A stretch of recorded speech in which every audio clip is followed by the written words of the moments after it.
warahmatullahi wabarakatuh. Perkenalkan, nama saya Febrian Arif Pratama.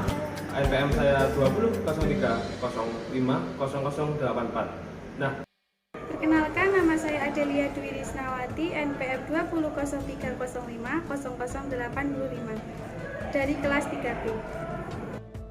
Perkenalkan, nama saya Sekarat Sari Afia Imani, NPM 2003050086, kelas 3B. Perkenalkan, nama saya Safira Ananda Fitria, NPM 2003050090 dari kelas 3B. Ribuan tahun lalu, di kota Makkah pada hari Senin, tepatnya tanggal 12 Rabiul Awal pada tahun 1450 Masehi, telah lahir seorang anak dari pasangan suami istri, yaitu Siti Aminah dan Abdullah yang bernama Muhammad. Tahun tersebut dikenal sebagai Tahun Gajah, yang merupakan tahun di mana pasukan gajah yang dipimpin oleh Abraha yang pada itu sedang menyerang Ka'bah. Tahun tersebut dikenal sebagai Tahun Gajah, yang merupakan tahun di mana pasukan gajah yang dipimpin oleh Abraha yang pada waktu itu sedang menyerang Ka'bah. Kemudian Allah Subhanahu wa Ta'ala pun menghentikan aksi mereka dengan segala kebesarannya. Burung ababil pun datang dan menjatuhkan batu-batu untuk mendatangkan wabah penyakit. Kelahiran Nabi Muhammad tersebut tertuang dalam surat Al-Fil yang memiliki arti tahun gajah.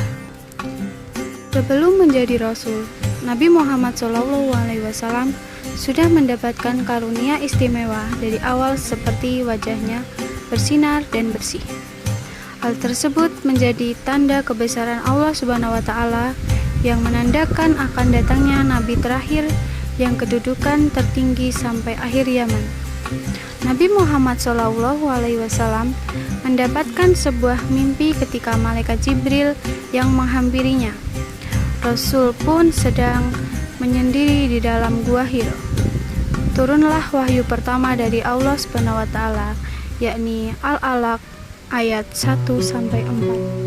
Dalam keadaan penantian malaikat Jibril datang ke Gua Hira, turunlah wahyu yang membawa perintah kepadanya yang terkandung ke dalam surat Al-Mudaththir ayat 1-7. Dengan turunnya perintah itu, mulailah Rasulullah SAW melakukan dakwah Islam. Langkah pertama yaitu berdakwah secara diam-diam di lingkungan keluarganya yang terdekat dan rekan-rekannya. Hal ini dapat dilihat dari firman Allah Subhanahu wa Ta'ala dalam surat Asy-Syura ayat 214. Orang-orang yang menerima dakwahnya adalah keluarga dan sahabat dekatnya. Di antaranya yaitu yang pertama Khadijah sebagai istri, yang kedua Ali bin Abi Thalib sebagai sepupu, yang ketiga Abu Bakar sebagai sahabat, yang keempat Zaid sebagai budak yang diangkat anak, yang kelima Ummu Aiman yaitu pengasuh. Setelah melakukan dakwah secara sembunyi-sembunyi, Nabi Muhammad melakukan dakwah secara terang-terangan, misalnya memberi nasihat dan memberi peringatan.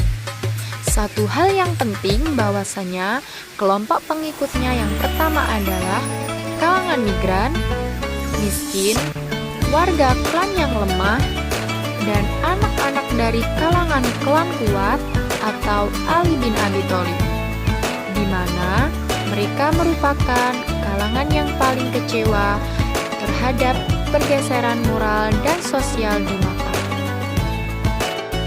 Adapun metode yang dilakukan Nabi dalam dakwah secara terang-terangan yaitu yang pertama, mengundang Bani Abdul Muthalib ke rumahnya dan menjelaskan bahwa dia telah diutus oleh Allah Subhanahu wa Ta'ala.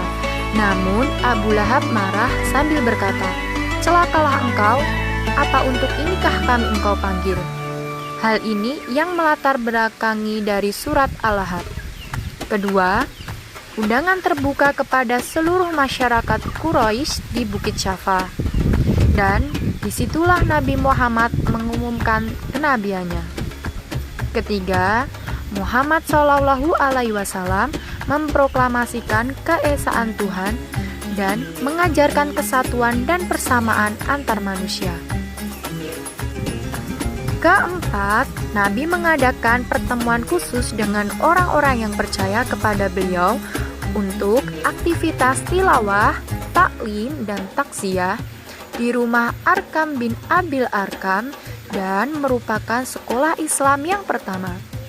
Kelima, beberapa pengikut Nabi Muhammad SAW meninggalkan Makkah dan mencari perlindungan atau mengungsi ke Utopia, sebuah negeri di seberang Laut Merah.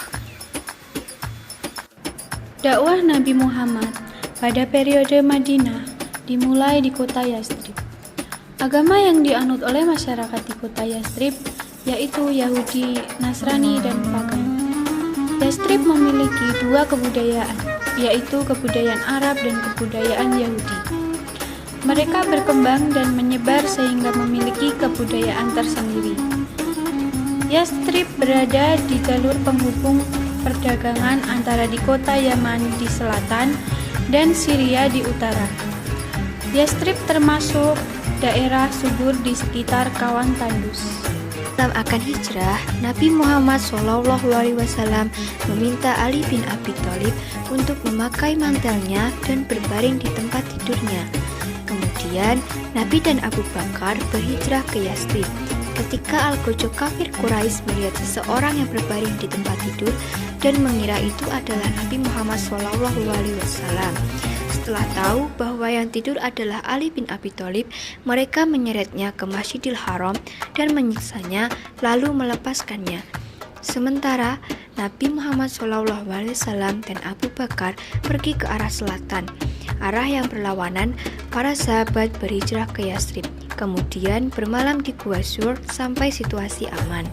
Ketika itu, kaum kafir Quraisy mengadakan sayembara dengan hadiah 100 ekor unta bagi yang menyerahkan Nabi Muhammad SAW. Berita tersebut sampai ke Suraqah bin Malik. Karena tempat tinggalnya searah dengan Nabi berhijrah, dia pun bergegas untuk mengajar Nabi dan mengalihkan orang-orang yang mencari Nabi ke arah lain. Dengan niat, dia mau memperoleh unta seorang diri. Dia mengejar Nabi dengan kuda terbaiknya. Nah, ketika Nabi berada di hadapannya, tiba-tiba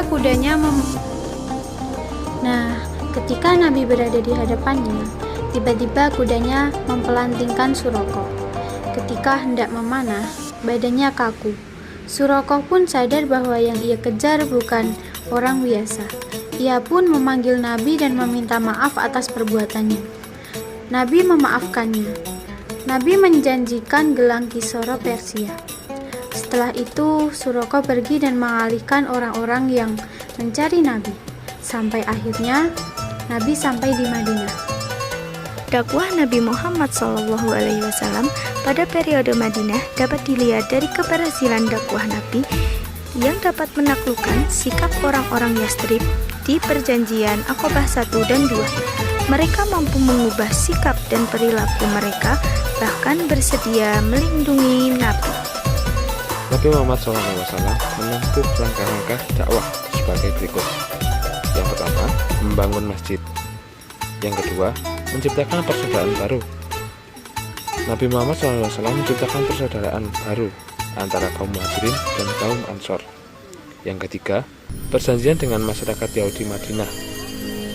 Nabi Muhammad SAW menjalin hubungan antara kaum Muslimin dengan golongan Yahudi penduduk di Madinah.